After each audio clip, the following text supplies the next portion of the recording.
Hello everyone, my name is Sarah. Welcome to Sarah Sweet Chaos, SSC, Sarah Sweet Chaos. I wanted to show you a sandwich I made using plantain as the buns. Yeah, I'm gonna be saying banan a lot, which basically means plantain and Creole. If you don't know, I'm Haitian and I speak Creole. So here I'm showing you that I'm cutting off the ends of the plantain and then I'm going to take off the skin. I love to eat banan. I love it fried. I love it boiled. I used to eat it with eggs in the morning as breakfast. I used to eat it with chicken sauce, like sauce poule. I used to eat it with lots of different things. It's such a big part of our culture. I think I even like banana better than rice. Wait, nah, I like rice better. Yeah, so once I take off the skin, I'm gonna be cutting them up into pieces, and then I'm gonna soak it up, and I'm gonna put them in salted water. I have about you'll see in the next clip that I'll have about 2 tablespoons of salt and water, and then I'm gonna put them to soak for about 15 to 20 minutes or so. There it is.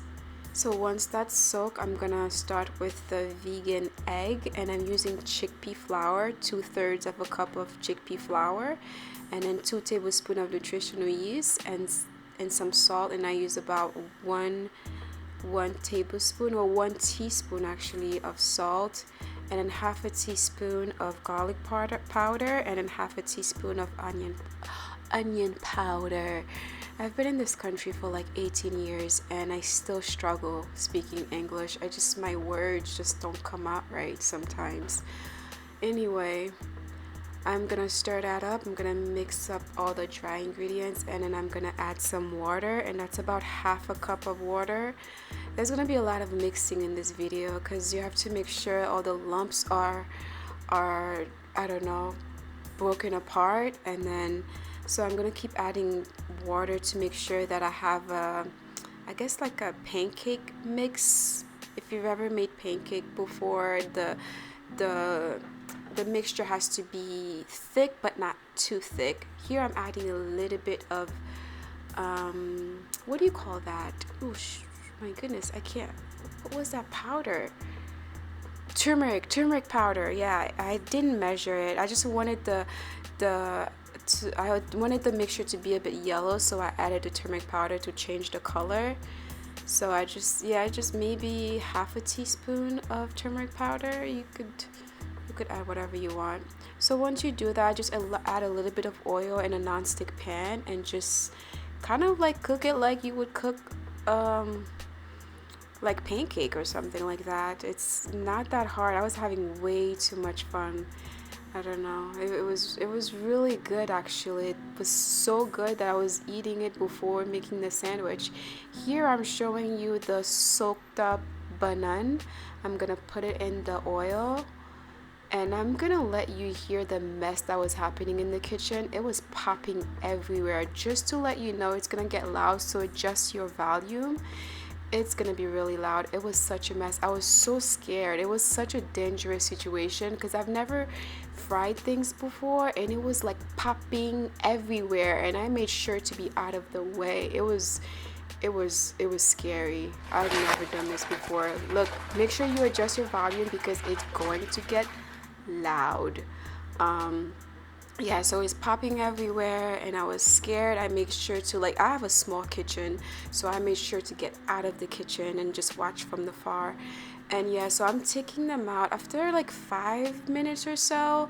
You'll know when to take them out because they'll be brown. So once they're out of the oil, you're basically going to use some kind of tool. Here I'm using a jar to flatten them out. Yeah, you could use plates. They actually sell a particular tool that you can use to flatten them out, but I don't have it in my kitchen, so I'm just using a jar. I was really ashy. I didn't realize how ashy I was until I'm watching this clip. I forgot to put on lotion. And I was kind of I feel like my hands were freaking out for some reason. I think I was just traumatized by this whole deep frying experience. I don't know, man. My mind was like all over the place. See, my hand is freaking out. Anyway, it's alright. It's alright. Anyway, so I flattened them out, and then I'm gonna put them back in the oil. Thank God it didn't take that long. It took maybe 5 minutes or so. Again, you're gonna know when to take them out because they'll be brown. You take them out, you let them sit for a bit, let them cool down for a bit, and then you start assembling your sandwich.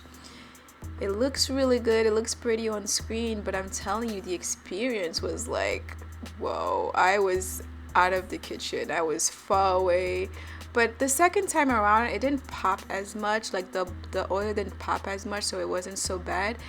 I'm using store-bought guacamole on top of the plantain as the base, and then I'm gonna use the chickpea egg, quotation mark egg. It's not egg obviously, but it was still pretty good.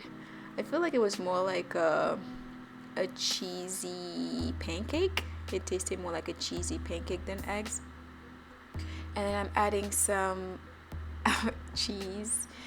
It was delicious. I wouldn't like change anything about this sandwich. It was so good, honestly. The guacamole was well seasoned, the cheese was gooey. Even though I didn't melt it, it was soft and gooey. The plantains were fried nicely, and it was delicious. So I woke up the next day determined to find another way to make this sandwich without deep frying the bananas. So now I'm using frozen store-bought bananas. You can actually buy them at the store. You don't have to peel the banana. You don't have to go through all that stuff if you don't want to. So I'm baking it, and then I'm just gonna assemble the sandwich just like I showed you earlier. And it was delicious. It's not worth deep frying. Trust me, you don't have to do that. And it was really good. I really hope you make this recipe, and please don't forget to subscribe if you enjoyed this video. Thank you so much for watching, and goodbye.